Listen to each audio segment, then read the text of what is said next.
Kita kalau mau jadi pemimpin itu ya mau mewarisi baik suka dan dukanya. Pemimpin yang lama pasti mewariskan. Lalu kemudian ada problem-problem seperti Nona ASN, lalu kita bilang, wah ini warisannya bupati yang lama, berapa. Itu menurut saya tidak fair. Saya ingin masuk di positioning PDIP saat ini gitu. Kalau untuk sikap ke depannya seperti apa, Mas? Anggota itu mendapatkan take home pay sekitar tidak ada rumusnya jadi DPRD tambah miskin itu nggak bohong.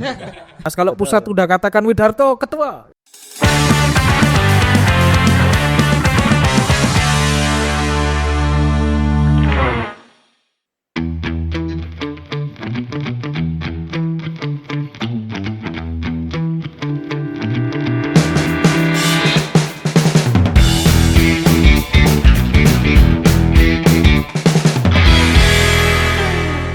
Halo warga distrik, berjumpa kembali di Ruang Distrik. Hari ini kita ngobrol sama salah satu pimpinan anggota dewan dan tentunya petinggi PDIP Jember, Mas Widarto. Ya, selamat datang di Ruang Distrik, Mas. Selamat datang, terima kasih banyak. Terima kasih kita Iya. bisa ngobrol. Saya sampaikan selamat datang karena ini di kantor PDIP Perjuangan. Ya, kalau distrik itu narasumber di mana kita jemput bola. Siap, terima Siap. kasih. Di mana aja minta di laut. Dan penting narasumber berkenan ya ada kan. Terima kasih. Mas, apa namanya? Jadi ini sebenarnya sangat banyak persoalan di Kabupaten Jember ya. Cuman saya ingin masuk di positioning PDIP saat ini gitu. PDIP harus diakui secara data memang 2 kali pilkada sempat kalah di eksekutif gitu. Nah, setelah kalah, kalau tahu yang kemarin kan cukup keras mengajar bupati yang lama Pak Hendy. Kalau untuk sikap ke depannya seperti apa, Mas? Karena kan ya kemarin sempat kalah gitu. Iya, kami menyadari bahwa dalam demokrasi kita hari ini, kalau kita tidak berkontribusi penuh di dalam perjuangannya dalam elektoral, maka kita harus sadar diri. Karenanya kami tentu tidak berusaha untuk selalu di depan merasa berjasa begitu ya. Itu kan pasti nanti akan menimbulkan ini. Tapi prinsip kami, terutama di Kabupaten Jember, saya sudah diskusi dengan ketua, dengan teman-teman DPC juga.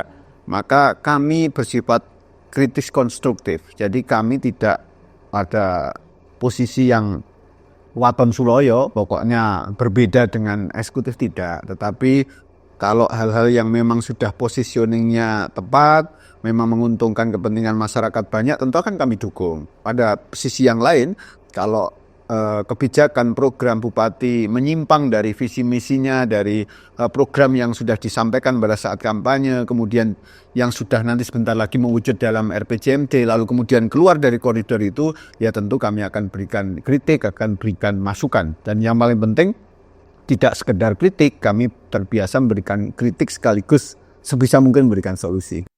Nah, kalau mungkin disederhanakan secara positioning ini di barisan oposisi atau mungkin bersama pemerintah.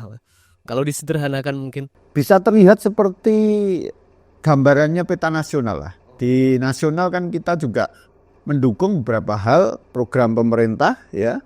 Di DPR ketika ada program-program pemerintah pusat seperti makan bergizi gratis dan sebagainya, teman-teman kita yang ada di DPR RI, yang di Banggar dan sebagainya mendukung program itu karena dianggap sudah sesuai dengan apa yang memang diprogramkan atau disampaikan visi misinya pada saat kampanye dulu oleh presiden kita. Nah, sebaliknya sama juga nanti di daerah gambarannya ya kira-kira seperti itulah ya. Kalau kemarin menjanjikan A, B, C, D dan itu dipraktekkan, dijalankan, tentu kan kami dukung. Tapi kalau ternyata apa yang dilakukan kok menyimpang dari apa yang sudah dijanjikan di kampanye, tentu kami akan ingatkan begitu. Oke, tapi Mas, secara garis besar PDIP untuk di parlemen begitu 5 tahun ke depan ada fokus apa Mas yang dikawal? Perda. Satu, perda ini sudah berproses ya, perda tentang pendidikan Pancasila dan wawasan kebangsaan. Alhamdulillah beberapa waktu yang lalu sudah kita paripurnakan. Ini Senin besok ini juga akan kita paripurnakan untuk kita ambil keputusan tingkat 1, yaitu bagaimana perda pendidikan Pancasila dan wawasan kebangsaan ini diputuskan menjadi raperda inisiatif DPRD yang selanjutnya tentu akan dibahas, bisa di Pansus, bisa di Bambeperda dengan pemerintah, lalu nanti diambil keputusan tingkat 2 untuk disahkan menjadi perda. Itu yang pertama. Yang kedua, kemarin ada perda juga yang menjadi Propemperda di tahun 2025 meskipun bukan PDI Perjuangan yang punya inisiatif, tapi menurut kami penting, yaitu perda tentang perlindungan petani. Nah, setidaknya 2 hal ini yang penting yang kami dorong juga gitu. Secara implementatif nanti emang Mas Perda Pancasila itu sasarannya siapa aja, Mas? Ya. Perda Pancasila ini kita memang berproses, sudah mulai yang periode kemarin. Dulu sempat ada miskomunikasi, dipikir kita akan mengurus soal pendidikan Pancasila di sekolah-sekolahan. Nah, kalau itu kan kurikulum. Kalau kurikulum memang ranahnya pemerintah pusat. Nah, kita tidak pada positioning itu. Kita ingin Perda Pancasila ini justru menguatkan pemahaman Pancasila yang implementatif, yang betul-betul dijalankan oleh siapa? Oleh para pemangku kepentingan. Baik oleh ASN, ya, lalu kemudian kepala desa sampai RT RW, para tokoh masyarakat, tokoh agama, para ketua-ketua ormas, termasuk pengurus partai politik. Harapannya apa? Harapannya agar ketika mereka menjalankan tupoksinya betul-betul mencerminkan nilai Pancasila. Kalau itu dijalankan dengan baik, saya yakin pemerintahan juga akan berjalan dengan baik sampai di level terbawah di tingkat RT. Begitu. Oke. Berarti tapi gini Mas, kembali ke mode bukan saya ya mungkin oposisi terlalu terlalu radikal ya. Tidak ada oposisi dalam sistem ketenaganegaraan kita tidak dikenal. Ya anggaplah bentuk kontrol aja ya, kontrol dengan modenya. Awal aja lah dulu. Apa yang perlu diperhatikan kepala daerah yang baru supaya awal-awal sampai nanti 1 periode itu aman-aman aja, karena hari ini misal penyusunan birokrasi misalnya nama calon sekda sudah gosipnya begitu sangat kenceng gitu. Sebenarnya apa saja yang perlu diperhatikan untuk kepala daerah yang baru supaya timnya solid begitu? Biasanya kan keganggu dengan tim yang kurang oke kan. Siap. Tentu sebelum menjalankan banyak program prioritas yang termaktub dalam visi misi program yang nanti akan mewujud sebentar lagi, paling lama 6 bulan itu harus disahkan bersama dengan DPRD yaitu di RPJMD, maka pasukan yang akan bekerja harus solid dulu. Siapa mereka? Kalau bupati tentu punya birokrasi. Nah, penataan birokrasi memang menjadi penting dan harus menempatkan orang-orang tepat. Karena apa? Sebetulnya kita tahu lah ya, bupati siapapun orangnya itu lebih bersifat baru masuk di dunia birokrasi.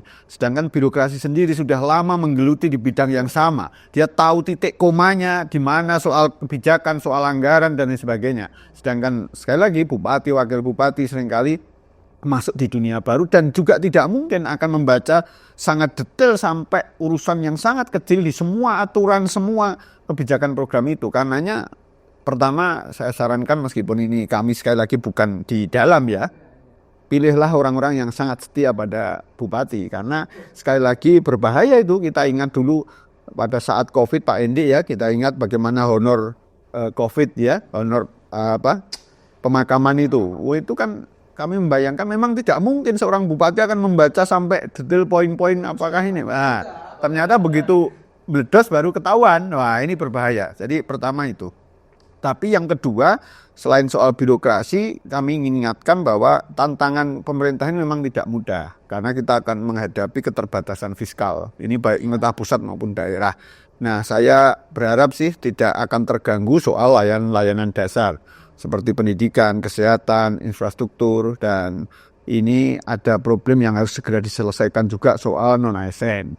Bagaimana penggajiannya, bagaimana solusi untuk hampir 3.000-an orang yang tidak secara aturan memang tidak memungkinkan untuk menjadi P3K dan P3K paruh waktu. Tapi tidak mungkin juga hampir 3.000 orang ini kemudian diberhentikan begitu saja nganggur, akan menjadi problem baru. Nah, mumpung sekalian nyinggung tentang P3K, ini kan baru minggu ini ya Mas Widarto, pengesahan pansus di DPRD Jember untuk mendalami kasus tenaga honorer. Nah, bagaimana posisi sikap PDIP terkait pansus ini Mas Widarto? Ya, kami sangat mendukung, bahkan Wakil Ketua Pansus itu anggota fraksi kami, Mas Tabroni.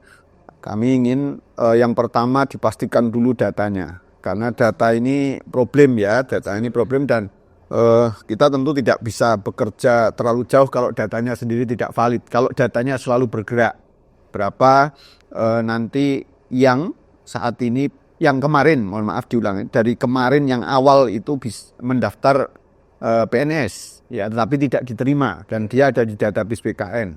Lalu berapa yang mendaftar P3K tahap pertama yang tidak diterima tetapi memenuhi syarat secara administrasi, dan kemudian berapa yang mendaftar P3K tahap 2 dan memenuhi syarat secara administrasi. Kalau yang diterima kan kita sudah tahu kotanya ada 2000 P3K.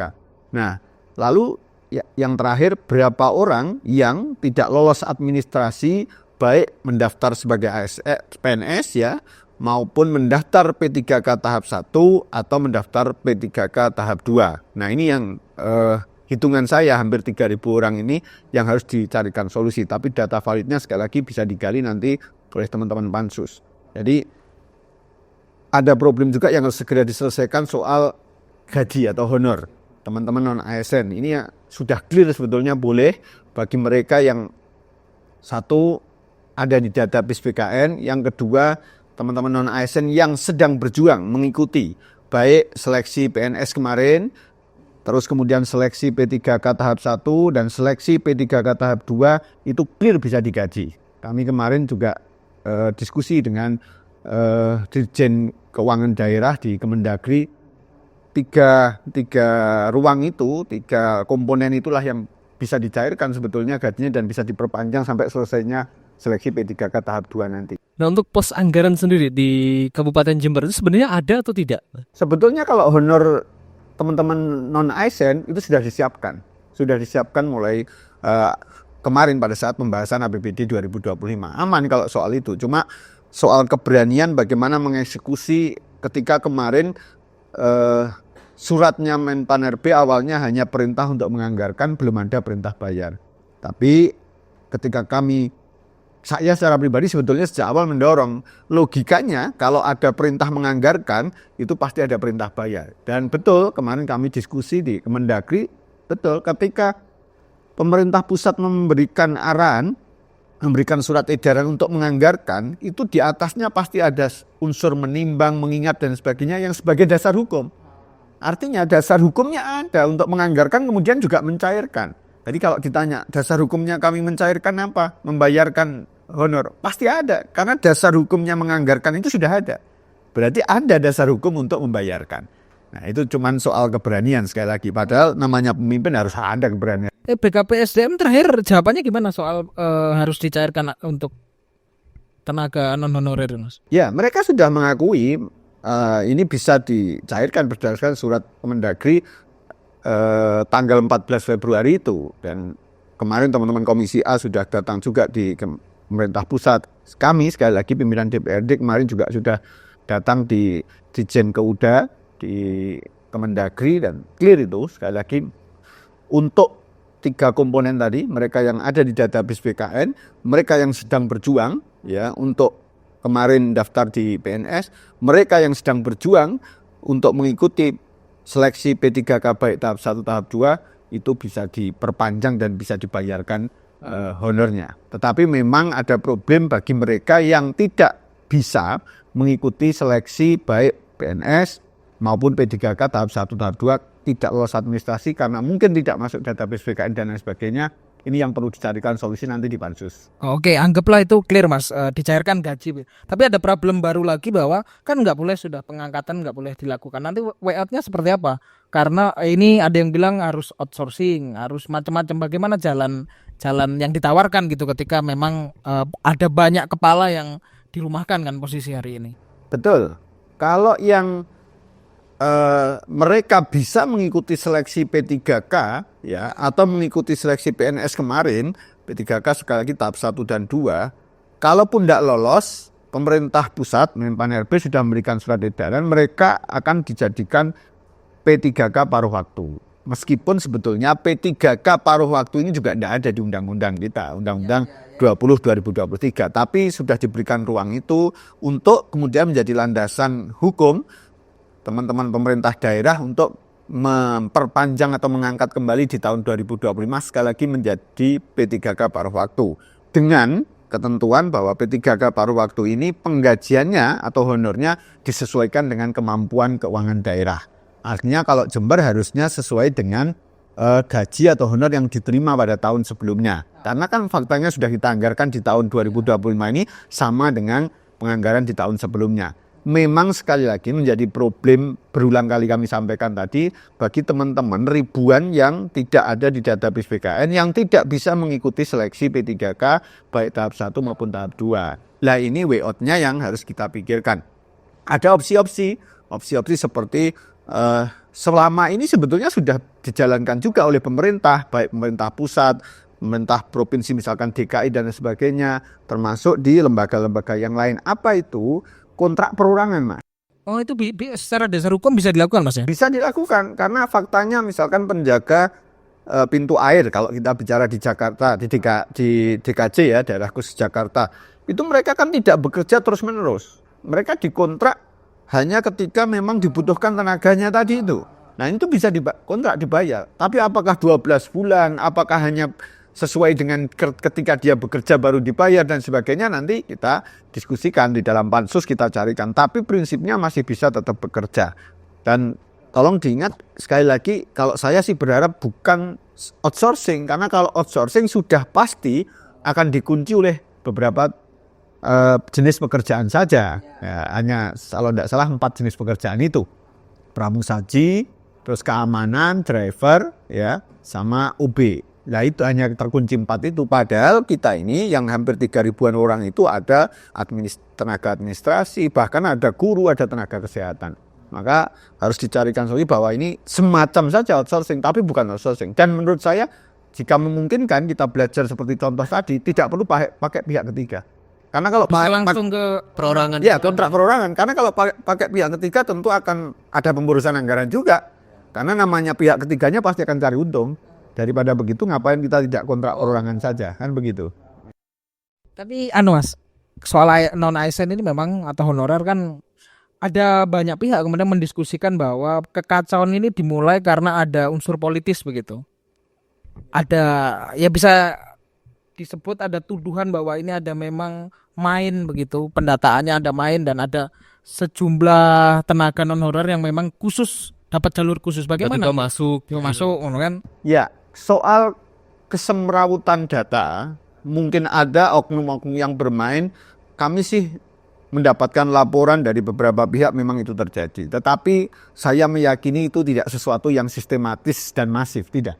Tapi justru ada oknum-oknum tertentu yang bermain memang memanfaatkan itu. Dan itu sebetulnya mulai dulu terjadi. Jadi bukan karena, apalagi yang menghubungkan kaitannya, ya? Betul, kaitannya pilkada atau apa menurut saya terlalu jauh. Bahwa mulai dulu itu contoh begini, kita sering dengar meskipun ini kasak kusuk dan mungkin tidak boleh disampaikan, tapi kan kita sering dengar, misalkan punya saudara bude atau apa, kemudian jadi kepala sekolah, nanti ada ponakannya nganggur, kan bisa dikasih tahu, ponakannya ngabdi dulu ya di sekolahan, siapa tahu nanti bisa diangkat jadi PNS atau ASN, kan begitu. Nah, tapi orang kalau sudah bekerja di pemerintahan pasti berharapnya jadi PNS, begitu. Nah, pesan saya bagi bupati baru ya, pemerintahan baru, beginilah, kita kalau mau jadi pemimpin itu ya mau mewarisi baik suka dan dukanya. Pemimpin yang lama pasti mewariskan. Namanya mewariskan bisa jadi mewariskan masalah, bisa jadi juga mewariskan prestasi atau harta benda, kan begitu. Misalkan infrastruktur dulu sangat kacau, sekarang agak lumayan, ya kita terima kan, diterima juga, ini warisan yang bagus juga. Begitu juga ada warisan problem-problem, namanya mau jadi pemimpin ya harus diterima.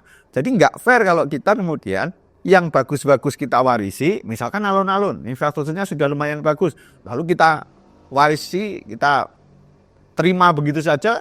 Lalu kemudian ada problem-problem seperti non ASN, lalu kita bilang, wah ini warisannya bupati yang lama, berapa. Itu menurut saya tidak fair. Jadi ya harus menerima. Tapi memang yang menjadi soal juga begini, Mas. Kadang-kadang kan kepala daerah itu punya kecenderungan untuk tidak melanjutkan. Itu terkadang juga berbahaya juga kan. Begitu ada pemimpin baru, biasanya yang lama itu di cut off gitu, buat lagi yang baru karena ini kaitannya dengan legitimasi kan. Dia butuh legitimasi dari publik sehingga kadang tidak dilanjutkan, kurang lebih begitulah. Ya, itulah cacat demokrasi kita, Mas.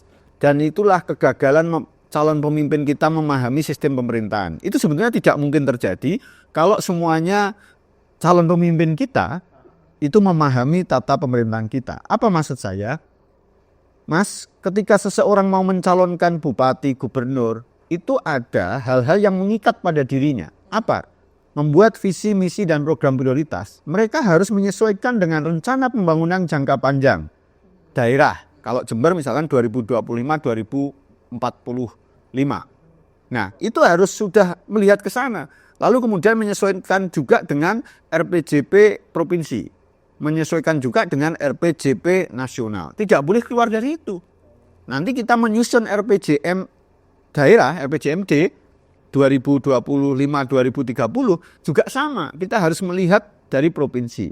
Apa maksud saya? Tidak serampangan ketika kita mencalonkan, meskipun faktanya ini seringkali berbeda ya, hanya untuk menarik simpati masyarakat, pemilih, lalu kemudian kita membuat program seenak kita. Tidak melihat tadi itu, rencana pembangunan jangka panjang daerahnya bagaimana. Sehingga keluar konteks semua. Sehingga provinsi mau ke utara, kabupaten maunya ke selatan. Tidak nyambung nanti. Tapi bisa bukan analogi, tapi yang terjadi kan begini Mas. Jadi lembaga survei turun, tanya kepada masyarakat apa yang dibutuhkan begitu, nanti coba di-match-kan dengan visi misi supaya elektoralnya kan begitu. Betul, makanya seringkali kita melihat banner-banner itu sama sekali tidak nyambung dengan visi pemerintahan baik pusat maupun provinsi. Itu hanya bunyi-bunyian untuk menarik simpati masyarakat. Betul, coba dijalankan. Misalkan ada program 1 RT 50 juta 1 tahun 1 RT. Itu kalau dijalankan betul nggak ada uangnya. Nggak akan ada uangnya.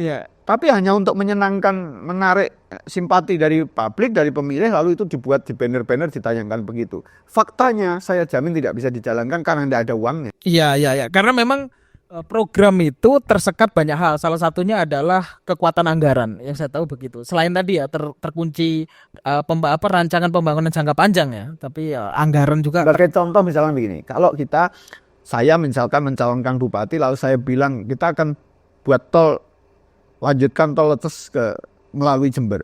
Kalau pemerintah pusat tidak menginginkan itu, pemerintah pusat lebih menginginkan lewat Situbondo jalur utara ya, mana mungkin bisa bergerak di sana. Jalan tol itu menjadi jalan nasional, ranahnya pemerintah pusat. Itu sebagai contoh. Tapi kalau hanya sebagai bunyi-bunyian saat kampanye untuk menyenangkan pemilih, itu bisa kami lakukan. Faktanya tidak mungkin bisa dieksekusi. Nah, itu sering terjadi, Mas. Sering terjadi di dalam proses elektoral kita. Dan saya kritik itu. Seringkali calon pemimpin itu atau mungkin timnya ya tidak membaca RPJP daerah, RPJP provinsi, RPJP nasional, sehingga tidak match. Nanti ketika nyusun RPJMD tidak bisa itu, karena RPJMD ada syarat untuk, apalagi kalau posisinya penantang ya Mas ya. Betul. Penantang pasti perubahan yang dibawa begitu. Betul, begitu Mas. Nah, tapi terkait efisiensi dampaknya seperti apa Mas? Tapi kayak perjalanan dinas dewan masih di jalan kayaknya ya. Iya. Jadi saya juga ingatkan berkali-kali kepada eksekutif ya, untuk Jember ini segera paling tidak Ketua TAPD dalam hal ini Sekda segera mengumpulkan OPD. OPD ini termasuk di dalamnya juga Sekwan ya, yang artinya Sekretariat DPRD Kabupaten Jember, untuk menindaklanjuti Inpres nomor 1 2025 terkait dengan efisiensi anggaran. Jadi akan ketemu nanti disisir berapa yang akan diefisiensi dari Kabupaten Jember untuk APBD 2025. Sesuaikan saja, bagi saya tidak ada masalah. Sekali lagi kami ini kalau positif meskipun kami tidak ada di dalam, pasti kami dukung. Misalkan Bupati program prioritasnya pendidikan, tentu sektor pendidikan jangan sampai dilakukan efisiensi terlalu besar. Kalaupun ada efisiensi, hal-hal yang kecil-kecil saja yang memang memungkinkan diefisiensi. Lalu mungkin Bupati punya program utama misalkan juga urusan kesehatan. Tentu di bidang kesehatan jangan sampai dilakukan efisiensi. Tapi di bidang-bidang yang lain, di OPD-OPD yang lain, yang memang karena ini perintah pusat, ya pemerintah pusat melalui Inpres ini sudah memberikan tugas kepada kita instruksi untuk melakukan efisiensi, maka tolong segera dilakukan. Nah, kami tidak tahu sampai hari ini karena sekali lagi apa yang kami sampaikan untuk segera ditindaklanjuti Inpres nomor 1 2025 itu belum ditindaklanjuti di Kabupaten Jember. Jadi berapa kami tidak tahu, perintahnya berapa termasuk Dewan di DPRD mau diminta dilakukan efisiensi berapa, kami juga belum tahu. Jadi per hari ini masih belum Belum perubahan. ada, belum ada sama sekali. Oke. Nah, Begitu. ini menarik menyinggung soal efisiensi nih. Jadi kami di luar pemerintahan Pak Prabowo, tapi kami justru lebih patuh pada Pak Prabowo, bahkan Justru segera dieksekusi di segera Jember ya? dieksekusi, tapi faktanya tidak tahu kami kok justru malah Mungkin menunggu kepala daerahnya balik dulu. Mungkin begitu. Pikiran positif kita begitu. Tapi kalau efisiensi misal Mas, jadi gini ada kan fiskal tuh didesentralisasikan ya. Ketika ada efisiensi ada berapa persen yang kemudian balik lagi ke pusat begitu. Nah berarti kan ini yang bisa dilakukan supaya fiskal daerah itu oke kan PAD Mas. Tapi saya melihat PAD di Jember ini gimana Mas? PAD. Nanti sebelum aku ngomong gaji anggota dewan, aku juga akan bahas gaji anggota dewan. Daerah ini mayoritas ya, hanya kecil banget daerah yang mampu mandiri. Siapa daerah yang mampu mandiri itu yang bagi hasilnya tinggi seperti Bojonegoro yang mungkin punya tambang besar ya, kemudian Kutai Kartanegara kalau tidak salah itu. Tapi mayoritas 90% daerah yang lain itu sangat tergantung fiskalnya dari pusat melalui betul, dana transfer itu melalui DAU macam-macam itu ya. Nah, sama dengan Jember, kita PAD kita hanya 1 triliun tahun 2025 ini direncanakan. Namanya APBD itu kan proyeksi ya, karena akan berjalan. Jadi belum tentu juga nanti bisa tercapai 1 triliun, nanti kita lihat perjalanannya. Tapi kita memproyeksikan pendapatan kita melalui PAD tahun 2025 itu 1 triliun sekian. Ya, 1 triliun sekian, enggak sampai 1,1 intinya. 1 triliun sekian. Nah, itulah kalau itu pun tercapai, itu yang fiskal mandiri kita. Yang lainnya dari pusat, Mas. Yang lain dari pusat. Maka kemudian ini akan berpengaruh kepada kalau ada efisiensi dari pusat akan menyentuh juga dapur kita yang ada di Kabupaten Jember soal anggaran begitu. Nah, lalu bagaimana ini upaya-upaya kita untuk meningkatkan PAD? Tentu harus ada langkah-langkah yang progresif, Mas. Inovasinya harus luar biasa karena itu tidak bisa dilakukan dengan cara yang datar-datar saja. Mohon maaf. Kritik saya. Nah, aku pengen gitu modenya PD itu kenapa PAD nggak maksimal? Kira-kira apa ini kan begitu ya? Ya seringkali birokrasi kita bekerja itu apa ya? Landai-landai saja dan tanpa target yang standar minimum. Betul. Bahkan sering itu di banyak sektor pendapatan kita yang cenderung flat, bahkan ada yang turun. Itu menurut saya sesuatu yang agak aneh ya. Kalau pendapatan kita turun, padahal pertumbuhan ekonomi diproyeksikan naik. Bagaimana kita bisa bicara pendapatan turun sedangkan proyeksi pertumbuhan ekonomi naik? Logikanya kalau pertumbuhan ekonomi naik artinya kita bicara misalkan restoran akan juga semakin ramai, semakin banyak orang yang makan di restoran. Okupansi hotelnya akan semakin tinggi. Pasar-pasar akan ramai, tempat wisata akan jalan, tempat hiburan jalan dan lain sebagainya. Nanti berimbas pada pendapatan asli daerahnya harusnya naik. Melalui retribusi dan lain sebagainya juga akan naik. Tapi seringkali terjadi, ya tadi, pertumbuhan ekonominya naik, tapi pendapatan daerahnya justru turun. Jadi pertanyaan memang. Itu sistemnya yang buruk apa ada kebocoran, Mas? Ya, biar pihak berwenang yang menyampaikan. Kami memberikan ruangnya saja, ini yang harus ditelusuri. Tentu tidak bisa berspekulasi. Kayak BUMD yang nyusu terus tuh ada ya di Mas ya? Oh, di hampir semua tempat kita lihat. Dari tahun ke tahun, ya, penyertaan modal terus ya. Ya, tapi juga jangan sampai seperti yang di pusat ini, Tanah Holding ini. Jadi selama ini BUMN sudah bisa menyetorkan dividen ya, ternyata dividennya mau ditarik investasi lagi melalui Danantara itu. Nanti juga berbahaya juga. Itu sistem pengawasannya juga ya, jelas. Betul. Dan itu nanti pemasukan untuk APBN juga akan berkurang kan. Oh, iya. Nah, kalau gambaran dari teman-teman fraksi atau DPC PDIP Jember, sebenarnya Jember ini PAD-nya harus fokus kemana sih Mas? Mungkin ada semacam masukan buat pemerintah, terutama di eksekutif. Menurut saya yang harus digenjot adalah sektor pariwisata. Masa depan kita menurut saya ada di pariwisata. Selain pertanian ya, tapi pertanian ini kan penopang utama ekonomi kita. Cuma kalau ke PAD saya yakin tidak terlalu besar. Ya.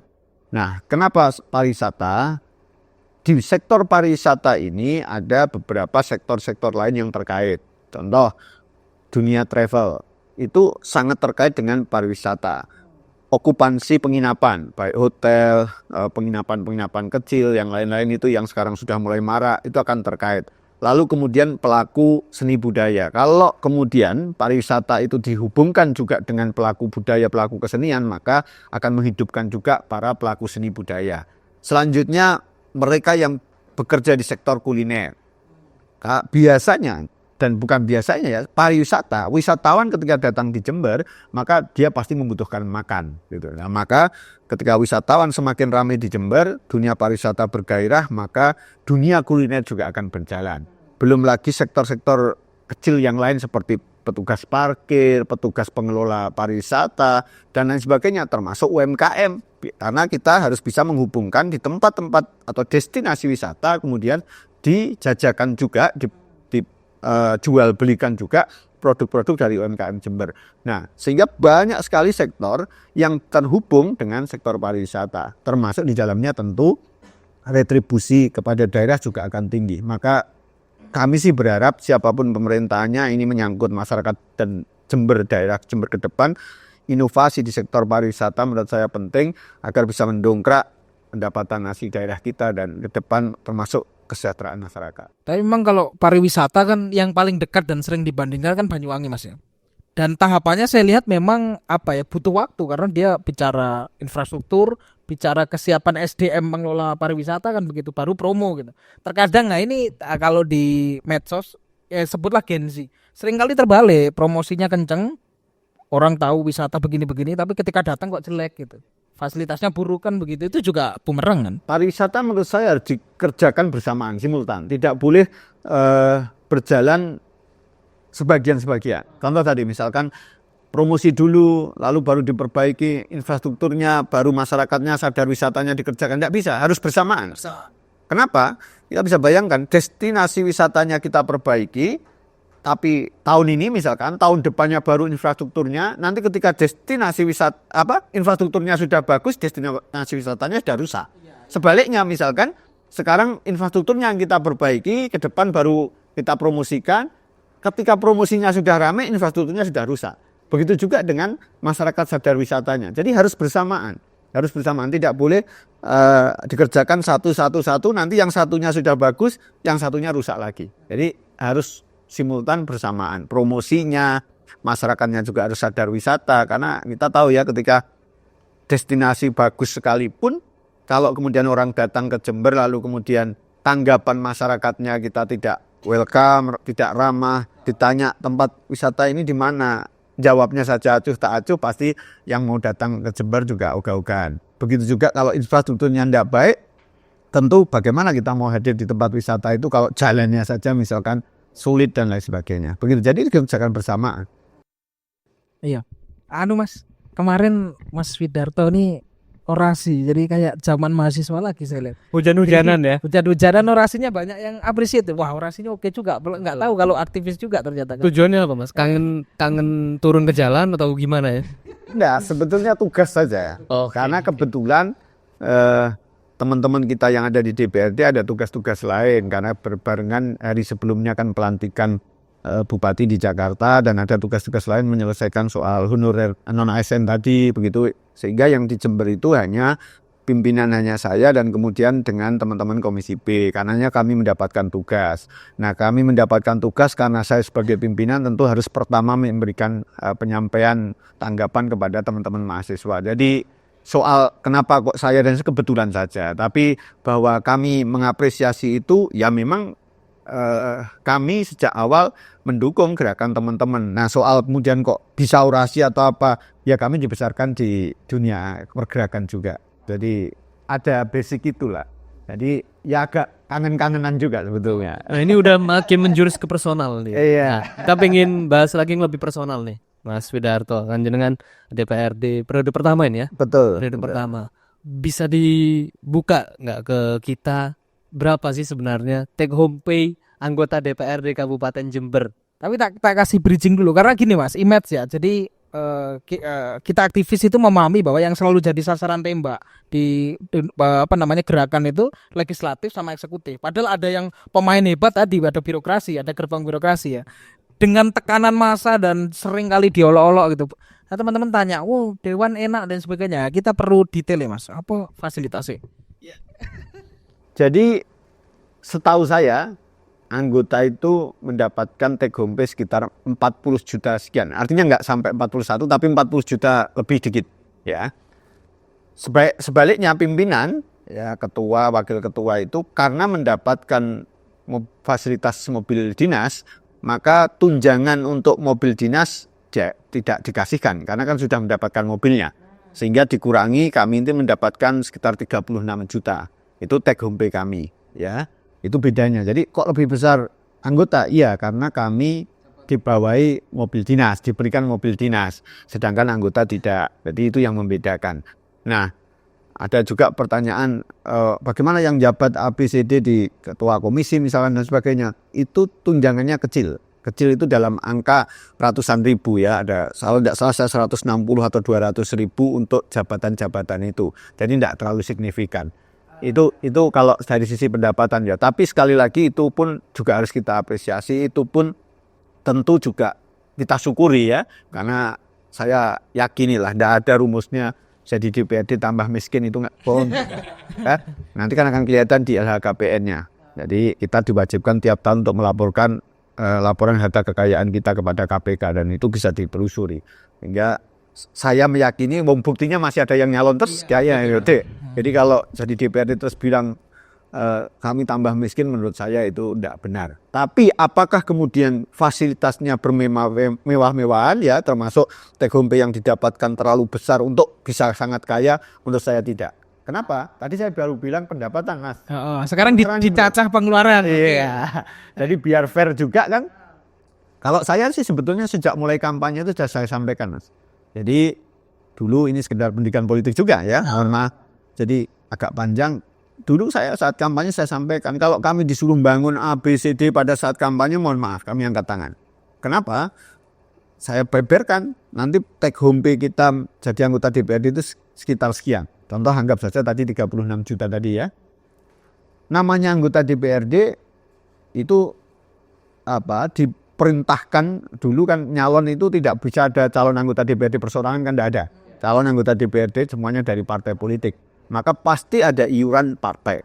Nah, sebagai bentuk gotong royong agar partai roda organisasinya bisa berjalan. Nah, contoh di PDI Perjuangan kami harus iuran gotong royong agar partai di Jember ini berjalan ke DPC ini tiap bulannya 4,5 juta. Lalu ke DPC di tingkat kabupaten ya 4,5 juta. Ke DPP sebagai dana abadi partai yang nanti akan dikembalikan untuk dana saksi ketika pemilu legislatif itu 10%. Anggap aja 3 juta. Nah, 3 juta sama 4,5 berarti 7,5 tiap bulan. Kalau tadi 36 berarti tinggal 28,5. Ya, 28,5. Lalu namanya anggota DPRD tiap hari ya pastilah kita kalau 500 ribu pasti habis. Traktir kopi. Teman-teman bisa cek lah di Ruangan Taya, DPRD itu setiap hari lumayan lah. Jadi pasti kita kalau 500 ribu habis. 500 ribu kalau kali 30 hari berarti 15 juta kan gitu. Tadi 28,5 dikurangi 15 juta tinggal 13,5. Namanya kita kepala keluarga, ya kalau saya sebagai laki-laki pasti kami juga harus ninggali yang di rumah, dalam artian istri kami kalau ada tamu apa masa nggak dibuatkan kopi Mas, nanti kan jelek juga di mata konstituen. Maka kalau 1 bulan kita kasih 5 juta saja, tadi 13,5 berarti tinggal 8,5 juta ya, 8,5 juta. Jadi itu yang kalau bisa kita tabung itu. Karena pencalonan juga lumayan seperti. Makanya nanti kita hitung ya. 8,5 tiap bulan. Atau kita bulatkan 9 juta lah ya, biar enak. Atau itu nabung ya, kali 60 bulan kalau 5 tahun. Betul, 5 tahun. Ya tinggal ngalikan 9 kali 60. Jadi 90 kali 6. Berarti 540 juta. Maka kalau orang mencalonkan habisnya sampai 1 miliar atau apa, saya kadang-kadang juga berpikir, bagaimana cara mengembalikannya, kan begitu. Ya itu, jadi kalaupun kita bisa nabung selama 1 periode ya kira-kira bisa 500 juta. Kalau bisa nabung utuh seperti tadi. Jangan salah, nanti kan mesti ada juga proposal ketika ada kegiatan keagamaan, ada Sumbangan tak terduga gitu ya. ada konstituen kita yang menikahkan anaknya dan sebagainya, hal yang biasa. Dan itu nggak bisa sedikit anggota dewan kok. Nah itu levelnya ya. Sinapsi itu tergantung masing-masing kepantasan begitu. Dengan fasilitas begitu Mas, ini teman-teman saya menggunakan perspektif orang awam dulu ya. Jadi kerjanya anggota dewan ini apa? Gue enak-enak aja gitu. Nah, begitulah kurang lebih gitu. Kalau orang yang banyak ngerti, saya kira paham betul bahwa check and balance itu tidak mudah, yang dipelajari ya banyak, koordinasi tiap hari gitu.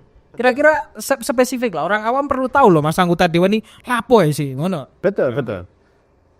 Dalam konsep anggota dewan yang sesungguhnya, ya karena Ono sing enggak sesungguhnya tuh. Pak. Nah, maksud saya, tapi saya berada di DPRD Jember, saya yakin semuanya sungguh-sungguh. Amin. Sungguh-sungguh. Tapi kalau kita menjalankan ini dengan sangat sungguh-sungguh, sebetulnya, ya luar biasa juga. Kenapa? Kita bisa lihat lah ya, hampir semua masalah itu nanti larinya akan ke DPRD. Kita tidak bicara normatif soal 3 fungsi DPRD lah ya.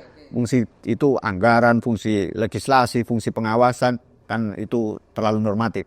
Tapi setidaknya semua urusan yang berkaitan dengan pemerintah juga larinya akan ke DPRD. Ada masalah honorer, ada masalah tambah, ada masalah pupuk, ada masalah jalan, ada masalah kesehatan, ada masalah pendidikan. Semuanya larinya akan juga ke DPRD. Ya, karenanya sebagai anggota legislatif, anggota DPRD sudah tentu harus juga belajar, mempelajari semua aturan terkait itu. Kita mau bicara apa sekarang? Misalkan kita mau bicara soal masalah kesehatan, kita harus belajar apa saja sebetulnya aturan, peraturan perundang-undangan kita yang mengatur soal jaminan kesehatan nasional. Bagaimana BPJS menanggung apa saja? Bagaimana aturan soal UHC dan lain sebagainya? Kan kita harus belajar, mempelajari itu saja, undang-undang sampai peraturan pemerintah sampai mungkin perdanya, sangat banyak. Lalu nanti kita bicara soal ini yang lagi rame non ASN ya. Kita harus pelajari, ada undang-undang ASN kita, lalu ada peraturan pemerintah, nanti juga Kemendagri mengeluarkan surat sendiri terkait dengan keuangannya, lalu Kemenpan Panerbim mengeluarkan surat soal tata usaha pemerintahannya sebagai ASN-nya, nanti BKN juga begitu, semuanya harus kita pelajari. Nah, ini sebagai gambaran saja, baru 2 persoalan saja kita harus pelajari segitu banyak, kita cek masalahnya. Tadi non ASN itu kita ngurusin non ASN aja, ada banyak squel-squelnya Mas. Ada yang sudah lolos itu 12 orang lalu tiba-tiba menjadi tidak lolos. Ada yang harusnya lolos karena dia K2 tapi tidak dapat afirmasi. Lalu ada juga yang kuotanya di satu OPD misalkan di Satpol PP lama tidak dapat kuota P3K, tahun 2024 dapat kuota banyak, diserbulah dari pendaftar dari OPD lain. Akhirnya Satpol PP sendiri atau Banpol banyak yang tergusur. Banyak sekali masalahnya Mas. Maka kalau serius saya sampaikan, ya kerjanya sangat luar biasa. Sekali lagi kalau dalam konsep ideal. Terus masyarakat juga ya pokok ngadu aja lah pokoknya. Ini dianggap ya tidak salah juga masalah. Dianggap semua masalah bisa kita selesaikan.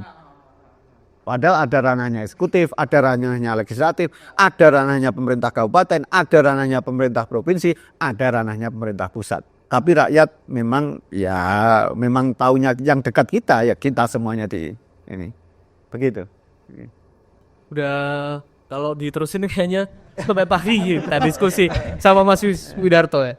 Tapi terakhir lah kan ntar lagi kayak ada musyawarah PDI. Ada musyawarah PDI pergantian. Iya. Namanya kalau tingkat cabang konverjab, kalau provinsi atau DPD konverda, kalau pusat kongres. Oh, konverjab. Konverda. Berarti ya. Oh ya konverjab.